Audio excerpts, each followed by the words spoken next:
Assalamu alaikum. Welcome to our project. We made a firefighting robot as a project.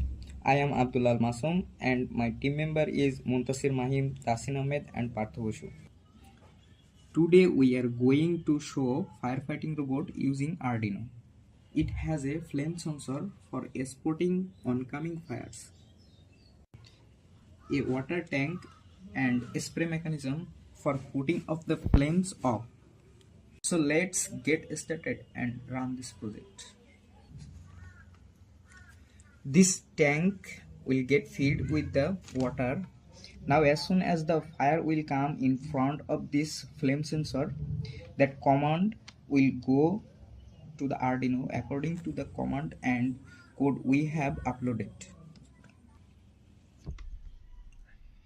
This servo motor move and the pump will take out the water through this pipe and the fire will get blown.